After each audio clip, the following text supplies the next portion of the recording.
ஆதியாகமம் 50:20 யோசேப்பு அபதமாய் சொல்கிறார், நீங்கள் எனக்கு தீமை செய்ய நினைத்தீர்கள், தேவனோ இப்பொழுது நடந்து வருகிறபடியே வெகு ஜனங்களை உயிரோடு காக்கும்படி அதை நன்மையாக முடிய பண்ணினார். யோசேப்பு அவன் கடந்து வந்த பாதையை திரும்பி பார்க்கிறான்.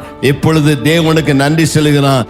இன்னைக்கு உங்களுக்கு வரக்கூடிய தேவ வார்த்தை அதுதான். அன்பு சகோதர சகோதரியே, ஒருவேளை நீங்க கடந்து வந்த பாதையை திரும்பி பார்க்கும் பொழுது உங்க வாழ்க்கையில பாடுகள், கஷ்டங்கள், துன்பங்கள் வழியாய் நீங்கள் கடந்து வந்திருக்கலாம். ஆனால் ஆண்டவரே, என் வாழ்வில் நீர் அனுமதித்த எல்லா பரீட்சைகளுக்காக, பாடுகளுக்காக, சோதனைகளுக்காக, மரண பள்ளத்தாக்குகளுக்காக, கண்ணீரின் அனுபவங்களுக்காக நன்றி செலுத்துகிறேன். அவைகள் எனக்கு ஒருவேளை தீமை போல தோன்றிருக்கலாம், ஆனால் நான் அறிகிறேன் அவை எல்லாவற்றையும் என் நன்மைக்காக மாற்றி விட்டீர். உன் கண்ணீரின் பள்ளத்தாக்குல உனக்கு ஒரு நம்பிக்கை தந்து உனக்கு ஜெயத்தை தருகிற ஒரு இயேசு.